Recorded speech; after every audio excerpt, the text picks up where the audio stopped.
Okay, so today's episode, I think you guys will really like. Anyone good at the game won't really get much out of this, but it's kind of a spectacle game. This game is, as far as the end game scoreboard goes, I think the hardest carry, if you will, or whatever, that I've had for a long time. Today, I'll just spoil at the start. We're going to go 27-0 with like 40% of the team's damage, all right? We're going to score 27 kills. I was really going for the big 30, and we kind of actually got 28. But you'll see. So this is kind of like the Guild Wars 2 equivalent of getting your Kilimanjaro or something, to me. Now, just a bit of background behind the game. It's unranked EU off-peak, all right? So let's be very clear. No one's really playing very well. No one's really rated very highly. The truth is, I played a lot of unranked Fresh Air last night. And the reason was because when you take it into unranked, it feels like this godly build that can do so much stuff. And I really love the play style. And I just wanted to like de-rust on it because, as I mentioned on a recent game of the day, I really do feel a bit rusty. So I chose to play it a lot. And also, I just wanted to focus on a couple of combos that I haven't been using much of for a long time. So like, the only true global really Fresh Air has, like that's somewhat reliable, is a precasted Dragon's Tooth into an Earth Attunement Arcane Wave Fracturing Blast air combo, alright? Which sounds like a lot.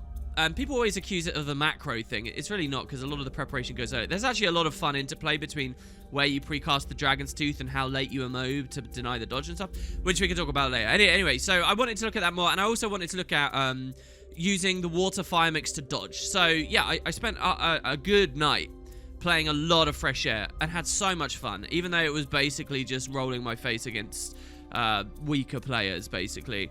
So let's roll on through. Needless to say, there's going to be a lot to sort of show, and I'm not going to linger on every... This would actually be a perfect episode to break down every single little skill for those of you guys totally new to Fresh Air, but we've done that in the past. I think the only time I'll do that again in future is with a new build of some kind. Anyway, so we're at mid. I'm holding back a bit in case I get burst. I'm coming up around the side. I'm watching to see who they go on. There's a Mirage here. There's a Reaper. So I'm thinking of the Mirage. Mirage is kind of tricky and annoying, though, frankly, because what it will often do is dodge even while it's immobilized, or it will, you know, just detarget and evade away. We go for Reaper. Reaper's kind of beautiful, especially because of its cleanse access in a lot of ways. Just go for a very early Plasma Beam. It actually whiffs a bit at the start, but it's fine. Summon the Fiery Greatsword on it. Cleave the body out. So that's good. That's kill number 1. I'm not going to count every single one. That would just be way too ridiculous. We were going to kill that Guardian near us as well, but he's in renewed focus. I noticed this guy moves and reveals himself at the end of an ambush here, so we take a GS3 through him. That would have chunked him down, but he gets another dodge roll, so that's pretty good. I can keep chasing, though, with a Greatsword. I'm actually reflecting myself here because he's got the distortion trait. He's against the wall, and I'm thinking about using it into him on the wall, but then he pulls away, so I move it in this direction. So that's good, but mid is still looking a bit sloppy, to be honest. One of us is down, so we're going to go for a rally. I actually missed that rally there with that Arcane Wave. It was completely unnecessary, and we didn't really use the spell. That was a terrible Plasma Beam as well. Not quite sure what that was all about. But yeah, we push through, and we just hammer this guy. The Necro is immediately on respawn and unlikely to have much life force, so we pressure him. Nicely as well, in his Spectral Walk, he doesn't really get very much conditions applied to him, which means he doesn't eat them and get more life force out of the skill. So that's kind of cool. Next, we got to help this guy sustain. Lots of evades and mitigation from the Mirage. But he goes down. And so you'll notice something that's happening on this team here. The enemy is just like, they're losing. They're dying and dying. Look, I mean, look at this. But they are relentless at charging back in. Kind of an unranked. I mean, I don't know what fun people can be having out of this. This is a Weaver. We can actually global a Weaver if they don't have Twist of Fate. If they have Twist of Fate, they'll use it in the emote. And you don't get it. By the way, you haven't actually... This combo I've been talking about, you haven't actually seen me cast at all. I don't even know whether I will this game. Here I pull back because I'm scared of the Guardian nearby, but he's not very aggressive at all. He ends up hammering Burst over his ally, which is kind of an okay idea, sort of, because... He wants to, like, peel and counter pressure. But obviously, I'm the best target. He Ring of Wardings, and he's going for... I'm really happy and excited right now. I'm like a dog wagging his tail. Because the Ring of Warding, he's going to be confident that he can res this. Because melee aggression can't come in. He doesn't realize I'm casting a Phoenix and a Dragon's Tooth over him. So we cleave the body very hard. He actually comes out of it pretty healthy, though, to be honest. but not enough cooldowns left alive afterwards. And you'll see that I actually helped to pressure that kill with my own core guard there quite nicely. Coming over the ledge here for the spawn camp. I'm excited about it initially, but then I see it's a mirage, and I think I changed my mind here. Oh no, maybe I'm thinking of a different game. Okay, so what was going on for a moment after I take the burst, and he obviously uses his ambush and he stuffs away.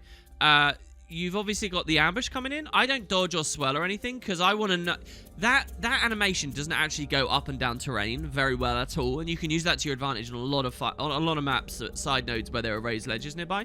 I didn't know if it would work on this either. I was hoping it would. It didn't. I did get condied by his spacebar, by his dodge roll. Sorry, his spacebar is my dodge roll. Anyway, so then he's standing still like a clone, but I know which one it is. I don't know what tipped me off for that, and I cleave him out. So then I flee, and the reason I flee is because I'm quite low, and I know that there's more people coming in. So yes, I have just scored a kill, and I've left the body there, and it's not ideal, to be honest, because it's just going to get rezzed. But, you know, I bought my team a little bit more time, and I'm pulling away here trying to actually break combat, because I don't want the Mirage, as soon as he gets rezzed, ambushing up and then coming at me with the axe. If you chase me hard enough and for long enough, on a lot of maps, you can kill me on a Mirage, so, you know, you got to be cautious of that. There I go and try and clear the clones, but Infinite Horizon makes them all dodge. We instead burst him. So yeah, I came too far because clearly he wasn't chasing me, right? And this dude was in a 1v1. I wanted to plus it. We go for a knockdown on this Weaver, but he twists the fates and he doesn't get it. Here I have a Phoenix cast here. He's moving in this direction and I'm here. This is a perfect Phoenix. It's going to go through him, hit him, explode for like 7k, and then come back and hit him. And so we get the one shot there with the air swap as soon as we see the crits coming in as well at the same time. You see that this is skill recharging here. A lot of people think that you have to macro on fresh air. You really don't. You just spam air attunement. Like, while that Phoenix was casting, I'm just pressing air attunement, just so that the instant a crit comes in, because I don't know if he's going to dodge or what. You don't know the exact timing. You just spam it, and so you see skill recharging coming up there, right? That's kind of the thing. It's not really macro. Also, you might get to see here, I have 5 bleeding on me, and when I attunement swap, I'm still not attunement swapping. I guess I'm going for a bit of different pressure. Oh, and it wasn't available anyway. Anyway, I'm still on cleansing. I love cleansing. I cannot understand any reason why I'd ever turn cleansing off of this build now. It's so, so nice. I've played with it so much now, like I recognize its little sound effect every time it procs and stuff. It's crazy. It's really weird, the things that I'm actually quite observant to at the moment. The sound effect of my sigil triggering. Anyway, so that's a fracturing blast. I don't know what the kill counts are at the moment. You notice that I have a Trap Ranger who successfully launches the Reaper in place, thus allowing me to burst it. So here you saw I just flashed the scoreboard up because I'm thinking, wow, I've got a lot of kills right now and I haven't died. And basically, here's you're going to wonder how the game doesn't just end now, but because it's unranked and people don't really know how to snowball the victory fully, and the enemy just keeps like snugging in like this, it's going to keep going and going and going, and I'm kind of not going to make many hard decisions to go for kills. So here, some of you guys might be like, oh, you should stomp that out. It's an Ellie. It's going to vapor form. There's no win condition there. And my allies are pulling back. So, like, if they'd stayed on the node, we could have won this. The game would be over. But they're pulling back, so I kind of have to pull back. The core guard's now left overextended. I get back in to try and deal with the res, but I can't. I'm not actually sure what I was trying to do there with the blink. Oh, so now my ally goes down, and I know that I have to cleave this to rally. So I do that with a Phoenix. Get a bit of a about-face clunkiness. I'm still trying to pull out, but you'll notice here that our back nodes are clear. I actually like... this is like 80% good. We have a Ranger. It's not a Soul Beast, but let's just pretend he can side node, right? Watching the 2 back nodes. The only mistake he's made is he's standing on mid instead of watching this cross path here. If he just stands here... I don't know if the enemy team has a thief. I'm pretty sure it doesn't because I'm not getting punished by anyone this game. So, if he crosses down here, it's kind of perfect. No one's going to stealth past him. He's going to be able to watch respawns. And no one's going to come up in this direction. There you go. But instead, he's standing at mid, leaving himself vulnerable to decaps here. And then it can all go to pot. But it's pretty good, at least, that we've got that one guy back and everyone else is forwards. And because we're scoring kills, the enemy team can't, like, get a grip on this fight. Not very well, anyway. So the Reaper's coming at me, and I'm very scared. I take a dodge because I was actually anticipating a GS5 earlier, but it came later. It came there and I get pulled, so I'm pretty scared of that. Here, by the way, is a perfect example of if I had mixed in water, I could have actually got the fire water dodge, and that would have been really nice against the Reaper. I got pulled because I didn't see the animation, honestly, but that extra dodge, once he had pulled me in, would have been really nice, that extra resource, and I'm just not getting used to using it. See, when you press the skill, if it lands, it opens up air again, and you're away. I go for the heal. I'm just super speeding away right now. And now I kind of want to counter pressure because he just left Shrouds. He drops the well on himself. But I have the numbers advantage of my ranger. Funnily enough, my ranger came and supported me there, and if he had been doing what I was advising to do, he wouldn't have been able to do that. But he at least pushed off the node, which was kind of the gist. We got decapped on close there, as you can see, which is why the enemy team's going to stay in this as we keep scoring kills. So here I'm trying to rally my friends. It doesn't go through. Just playing very kind of patiently and slowly here. There I go for a CC, and he's in renewed focus, and he had stab for what it's worth. He pressed F3 and went renewed focus straight away. Bit silly, really. He could have delayed it a bit. Anyway, so we get that kill. We get another kill. I want to be clear at this point in the edit that there's really not much smart going on with my actual gameplay here. The reason you're seeing me getting a lot of kills is just how the comp goes, which I'll mention in the commentary a second ago. There's really not anything high level. It's pretty brain dead, if anything. But I'm alright with it, considering I'd been playing for hours at the point of this game. And, you know, you don't think so heavily towards the end. And here, so you'll notice this enemy Ellie we've got is playing in unranked with the summons. And I don't blame it. By the way, you might look at this and think, this is an utter noob. What the hell is this? The thing is, when you're an Ellie, especially even on a side node, you kind of want a better elite. So I get it. In a 1v1, maybe this thing does enough pressure to sort of help. The problem is it will just get cleaved out. And it's not going to be good enough, really. But I get why he'd want to test that in an unranked queue. That's perfectly fine. So anyway, we kill this guy. Here, I would replay it, except that the video would be really long. Amazingly, my Revenant doesn't actually rally. And I didn't just come in and kill that Reaper quite quickly. It took me a bit of pressure to kill that Reaper. He had all of that time to auto the Reaper. It's amazing to me, A, that he never managed to accidentally hit the Reaper, but B, that he was clearly focusing on this Weaver instead of the Reaper. The Reaper's the easy target, right? Anyway, so the Weaver comes off and, like, I think quite correctly follows me. There were a lot of fun games yesterday. One of them was against a guild group that had clearly decided to just sit a Sword Weaver on me all game. And it was really interesting to play that. Maybe I'll show you that as a game of the day at some point. It was kind of cool. Or at least the first half, and then we started winning and they didn't have any way to get through it. We killed this Mirage with a lightning flash, just because he kind of had some annoying positioning. Now I'm typing in chat and I'm getting rogued and stuff.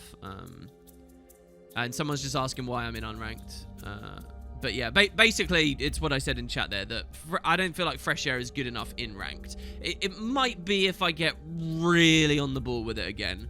Here's another interesting play. I'm against an Ellie, and a really good counter to Sword Ellie is Chill Application, because it slows down their attunement access, which they're so reliant on for more dodges and evades. So, yeah, I'm chilling this guy with the Focus 4. I'd also like to point out one thing I've been focusing on recently is chilling warriors in down state to prevent them from vengeancing, especially when it's hot in a team fight. But we're not against a warrior in this game, unfortunately. But yeah, basically, it's what I said in chat there, that I don't feel like fresh air is good enough in ranked. It might be if I get really on the ball with it again. But I'm just not confident with it, honestly. It's that fire-water mix, I think, because what I need is more sustain to compete with just the ludicrous levels of sustain and counter-cleave and burst potential of core guards, mainly, but also to a certain extent other builds. I need that extra bit of sustain. Now, if I can get my playstyle to a point where I've got a whole extra dodge on the build that I can regularly get to, but it just feels so clunky and it's really tricky. Anyway, I do have a 1v1 with a Rev where I won because I used that dodge. Maybe I'll show as a bonus clip one day. Anyway, we score another kill. What can I talk about my rotations here? I think I made a big mistake a second ago. You'll remember we won a 2v2 here while I was rambling about something else a second ago with my Rev. And there were 2 downs, weren't there? He was cleaving this guy. I left and looked back towards mid, which was completely unnecessary. They'd already scored the kills. I think at this point I'm just going for tags, by the way. So anyway, I've done that, and now the Rev's dead and they're getting rallied. I don't know. It will have been the respawns. So I want the Weaver, but I know the only way I'll get it is with a really quick burst. I do attempt it. He survives on just a couple of % health. I a lot of Mirage Burst. I go for the Lightning Flash to finish it, and I think I actually missed the Lightning Flash there. So we have to peel out. I'm really hoping for a cleansing proc or something. So here's a good example of Scepter Mirage, which can't really chase as well as some of the other builds. Well, no, he's got Axe as well, so.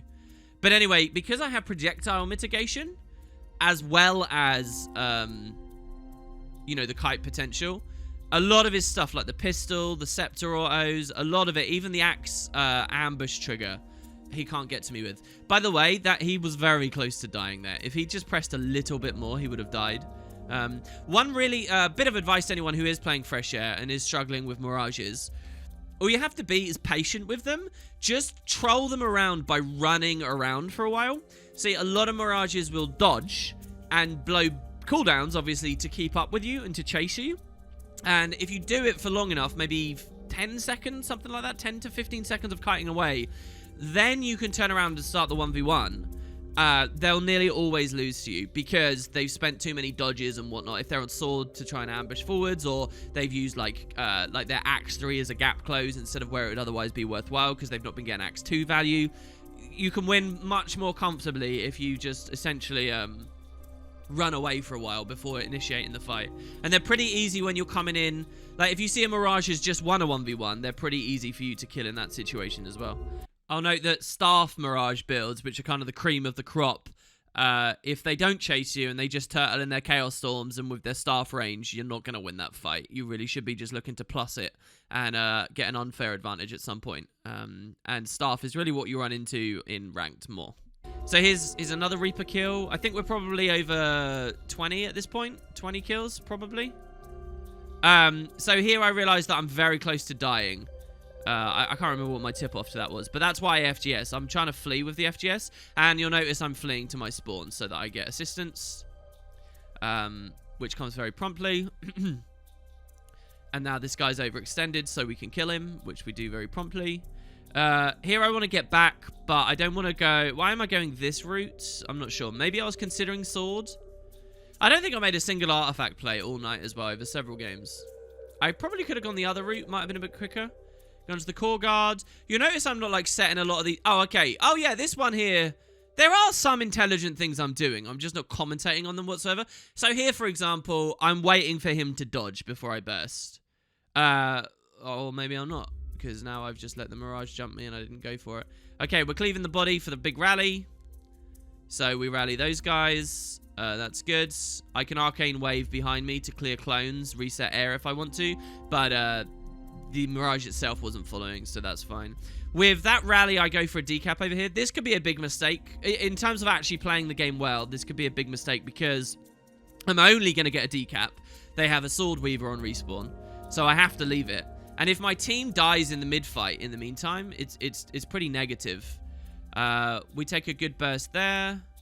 Well, I say good, just a pretty standard burst, to be honest. So we help that part of the team fight. Luckily, they did survive until I get back, right? So then we kill this Reaper. I mean, look at this. This is where I was really starting to think, holy crap, that's just like that's like a triple kill right there. It's kind of the dream. I think it's just compositionally and skill level of players just creates like the ultimate roaming damage experience. So what was I on there? 22, 23? Coming back to Farpoint. No, I'm on 27, sorry, at the moment. 27. And I think I got a couple of kills that because I bled them, I didn't really get any value. I decided to try for the Mirage 1v1. But, and I go for a Gale Plasma Beam. That doesn't actually have anything to do with another burst I can do. But he dodges during the Gale, which makes sense. In so many ways, I wish I picked a different game today because there's so much actual tech and fun things I could be showing you all. So anyway, he's chasing. The longer he chases... Alright, I remember what's going on. So he's chasing me and he wants the kill. But to me, normally I'd just flee because we win the game. However, I want more kills. So I want to kill this Mirage before the game ends, right? So here's what we do. We dodge the Chaos Storm. We pull back. We're tracking the auto on him. We Arcane Wave while he's in stealth and less likely to be dodging. We get the kill. Come on. Come on, Lucky 28. Here we go. Pressure it down. Oh, the Lightning Flash. Oh, I think it didn't crit the Lightning Flash. He's on 1%. So close. So, yeah. to look at the final stats of the game. We got 517,750 damage, which was the equivalent of 38.9% of the team. So, I don't know what everyone else's averages were, but they can't have been that high. I got 27 kills with 0, which was 30% of the total deaths on the match, by the way, which is kind of amazing, actually, that there were so many other deaths that I didn't even manage to tag. 0 deaths, though there was a down state that I correctly, like, peeled out of and got assistance with, I think is fair. And we even got a revive in there. Bit of offense and defense. I still haven't got a full house, which is the true dream. But you can get full houses from kind of crappy games. One day, I hope to show that to you. But anyway, so there you go, guys. Bit of fun, fresh air stuff for the spectacle of it. And maybe I'll show you a better game pretty soon. Cheers. Catch you next time.